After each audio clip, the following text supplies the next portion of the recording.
Hello everybody. Now this week you join me on a beautiful summer's night at around 20 to 7, and I've got a little story to tell you, and it starts off with me and my work van. Now my work van is it's a proper van. It's your typical sort of mid-size van. It's not a big van, it's just like car sort of size, but with a box on, like that one there, much the same. And so what happened was, I went out to Tiverton one day and I was coming back. I was doing the speed limit ish, just slightly over, of 70. I was doing 75 actually, in a 70. It was on a dual carriageway, and I got done for speeding. So I got a letter through the door saying that you broke the speed limit, fair dinkum. It was I was 5 miles an hour over, in which case I thought was absolutely, was a bit silly really, a bit nitpicky, but valid. I broke the speed limit, my bad, so I should pay the penalty. But I always thought that a mid-size van was 70 miles per hour. Now some of you might know what's coming up here, but the actual speed limit I should have been doing on a dual carriageway, am I in the right lane? Yes I am. On a dual carriageway is actually 60 miles an hour in a van, unless it's a car derived van, like a Fiesta van or an Escort van, which you can't even get anymore, showing my age there. And I never ever knew that, and on a single carriageway it was 50 miles an hour. Again, I never knew that. I always thought the national speed limit applied to me like it does the cars. I mean, that's how you get trained, isn't it? So yeah, so I got done for speeding. Now my point is that it's my responsibility to know the highway code. I don't get all nitpicky about it, but I know it was my fault, and I should take the brunt of it. But when things are getting more complicated, like this blooming lane system here, now I want to go, I have to think about this myself, on the M5, yeah, so follow the line, like so. It's embarrassing. But again, I just went round that curve there, and I thought that I'm meant to be coming down here then. It's quite confusing. The lines in the road are faded out. We've got one road that merges right that way, and one that merges this way, out onto the M5. My point is that yes, I should have known the highway code, and I'm ultimately responsible for this. But that being said, they don't have to make it complicated now. It's always been the same, but of course when you get, I started off with a car licence, so you kind of get trained that it's going to be 70 miles an hour. I didn't think that it was any different for a van, and that's where it caught me out. And don't forget, I've been driving for 28 years now. Yeah, 28 years I've been driving, and I never knew that.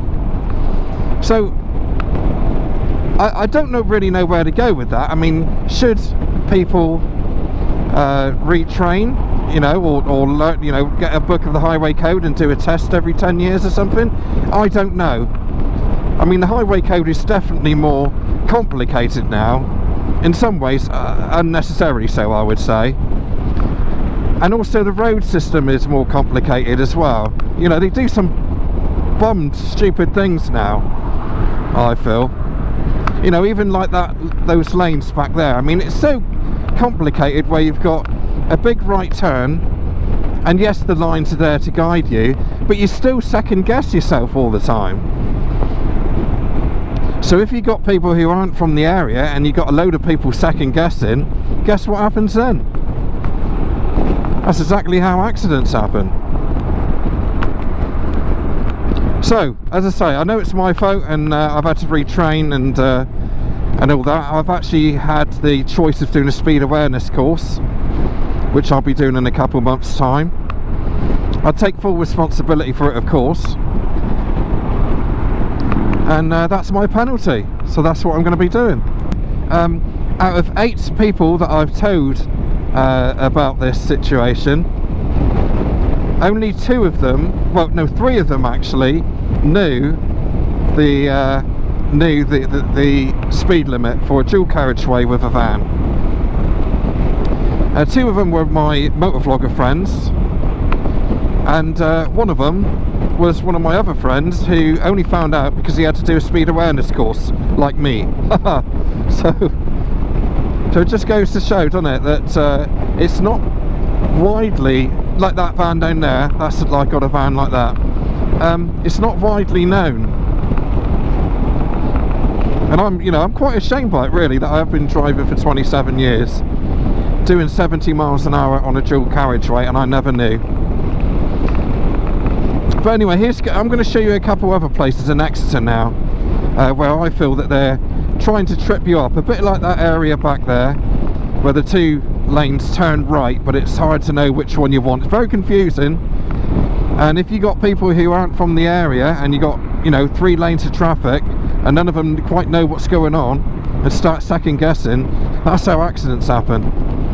Right, so what I'm going to do in this video is I'm going to take you to a couple places where I think the road settings are mapped out totally wrong, and make it really complicated for people who haven't driven on that particular road before, or even the people who do ride those roads all the time, and where they make it overly complicated when it could be a lot more simpler.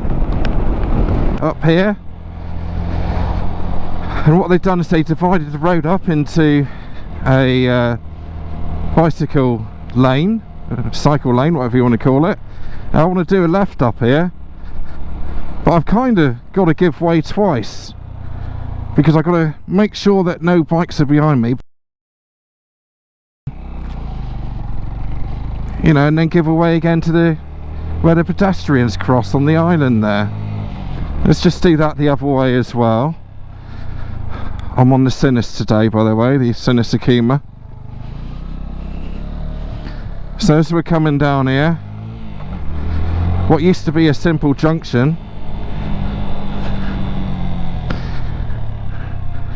is now give way to the bicycles here, move out to here, and then give way to the traffic. I think that's stupid. I think it's crossing the line really of too much to think about. It's enough to think about pulling out of a junction anyway, let alone when you're coming up here. You're having to look in your mirrors to double check that there is no bicycle in the lane, which often they're going to be in your blind spot anyway. Going on to my final bugbear are big complicated roundabouts, and again, imagine that you're not from this area. Now I instantly know that I need the middle lane at the moment. In fact, just for clarity, I'm going to filter down through. Alright, now this is where it gets complicated here, because people who don't know where they're going tend to end up going in all directions. Look at all that, look. 4 lanes, and mine is pretty much guesswork, in my opinion. For this lane that I'm in, I want to go to Middlemore, so I'm almost going to have to cross the lines, like so. And then what happens here? Look at these lines in the road here, all over the place.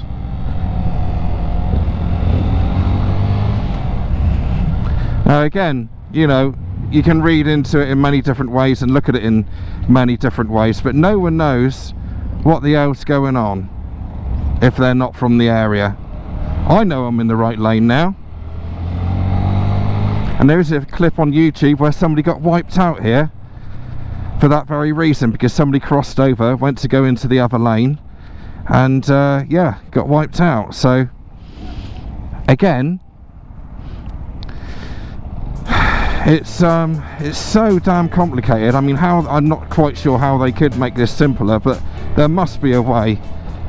Even if they let's move over lanes, even if they do have to keep painting the lines and making them more visible, or maybe different coloured lines might do the job.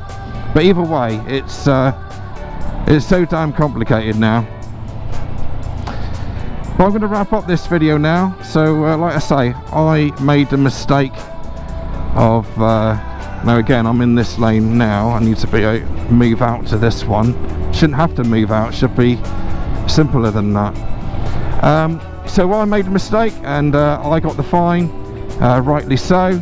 I've learnt the lesson. I've got my course in September, early September, so that'll give me something to look forward to, kind of. I think I am looking forward to it as well, believe it or not. But as I say, I take the penalty. It's my cock up. Let's turn around. My cock up, and I'm taking the penalty. So thanks for watching. If you've got any roads, and certainly if there are roads in Exeter that you can think of that are similar, overcomplicated and easy to get wrong, let me know. I'm sure there are absolutely thousands around the country. But it isn't right that they should keep on that's an amber. I was already going. It isn't right that they should keep on building these roads so overcomplicated, you know. It should be simple.